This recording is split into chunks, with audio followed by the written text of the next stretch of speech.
These are all my thoughts and opinions based on what's public info. Do your own research and be nice in the comments. You know that I always ask for that. What I'm about to say, these are really my thoughts and opinions. I posted a tweet with a comment from Mind Charity UK, which is a fantastic organization. They actually saved the life of one of my dearest mates in the UK.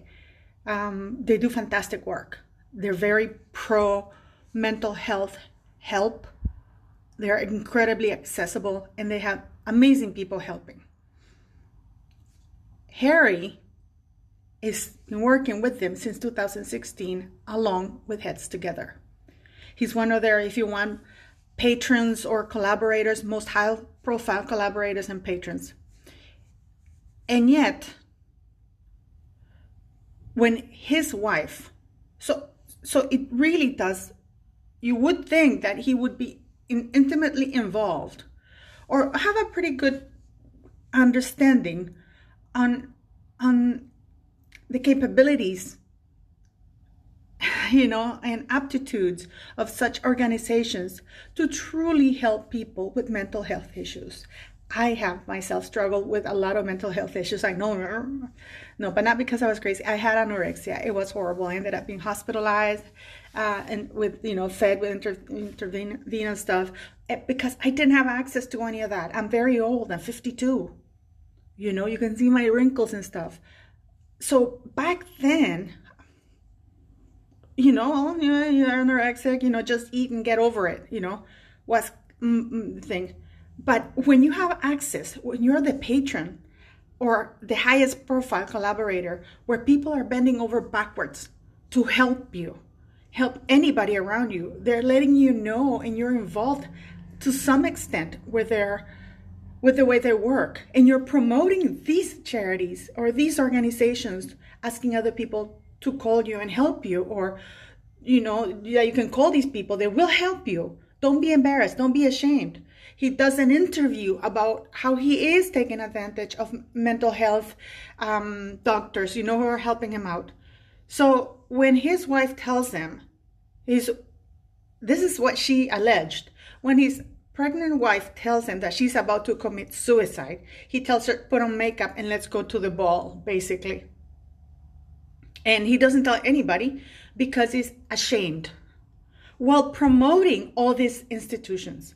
What this does, either this is absolute lie to or MC, Mind Charity or Heads Together, failed somehow to get the message across to Harry and Meghan, because she was part of it too by that time, that they could reach out to them.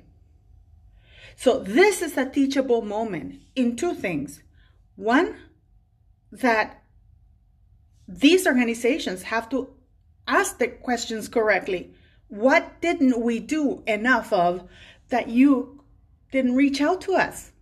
I mean, other than the massive campaigns of reach out to us, we're here to help, you're not embarrassed, by Harry himself and these organizations. So it's a teachable moment to learn something, like, ask what else could we have done? Why couldn't you feel? Because it's important to know for others, because just as Harry claims he was embarrassed to reach out to these wonderful organizations, then we have to wonder, what can we do if true? I don't believe that there were any mental health issues, that she's a psychopathic, narcissist, crazy person hiding behind the curtain of a mental health issue in order to get away with her nasty behavior. That's a different matter. But it is something to ponder about for these organizations too, because this is one of their patrons, their most high profile people, saying, I was ashamed to contact you guys. So there is something is wrong here, and the questions have to be asked to learn from it. What was it that these organizations did or said that made Harry not want to reach out to him? Because it wasn't even his own mental health issues. It was his wife's about to commit suicide.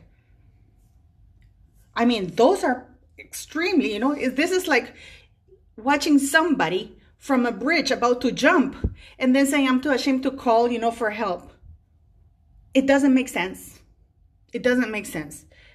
My charity was angry with me for posting that, saying, I put the picture and blah, blah, blah. So I have asked them, is this a true quote? Because they were asking, they were disappointed, and they were not, I don't know if disappointed is the word, but they were wondering, and rightly so, why didn't you reach out to us?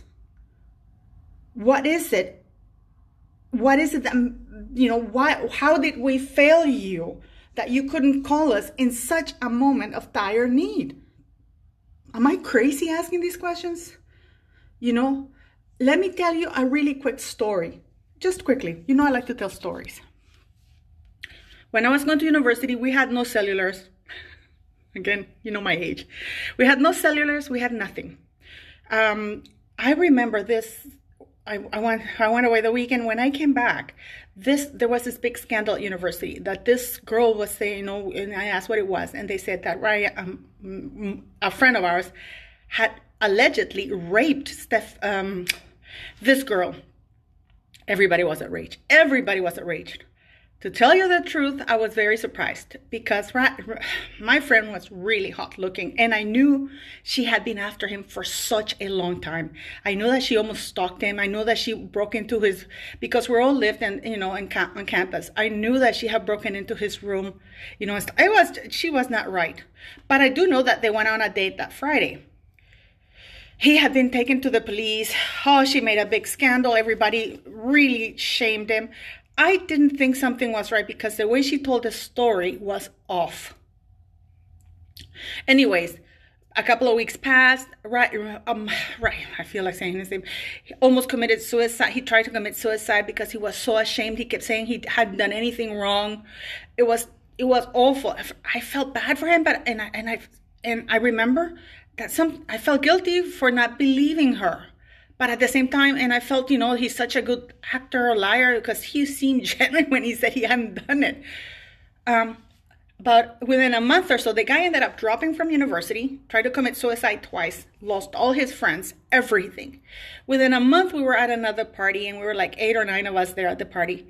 And and this girl came and was actually bragging that she had taught him a lesson.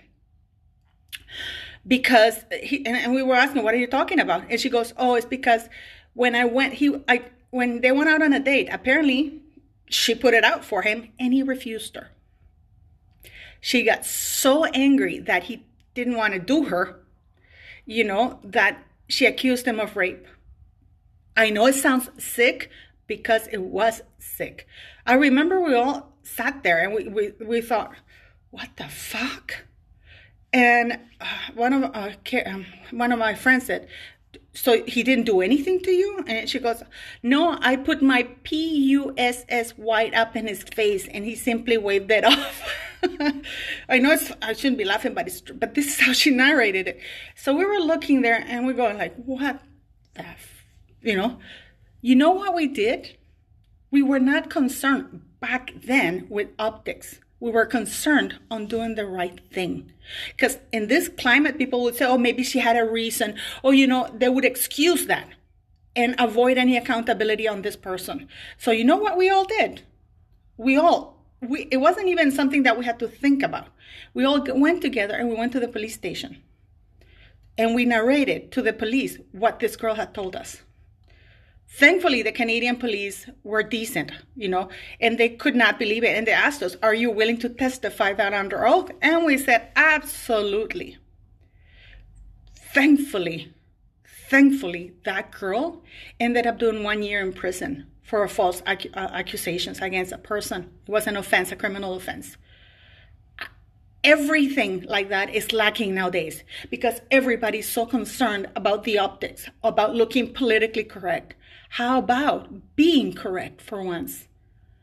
We should, yes, talk about mental health issues, but let's talk about the other side of people who are using those very, very real topics, those very real struggles from other people to get away with things, to not be held accountable, to get benefits, to get pity. There's something called Munchausen, you know, but there's other things that are sicker because sometimes you don't even have to be Munchausen. You're simply an opportunist who are trying to gather pity to get away with things so people don't call you out on what you're doing. So to MC Charity, I ask, if that quote is fake from the internet and you never said it, I will apologize clearly to you. But if not, that was a good question. It's a teachable moment.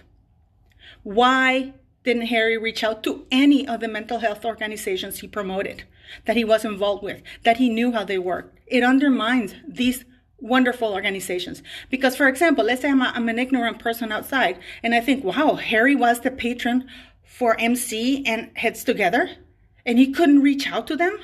What hope is there for me? That means that they're no good, they suck. Because if he couldn't get any help from them, how am I going to get help from them? Please tell me what you think. Be kind in the comments. And yes, I think she's lying. I think she abused that. You know, if it smells funny and it looks funny, it is funny. It's, you know, it's funky. Things don't ring true because they're not true.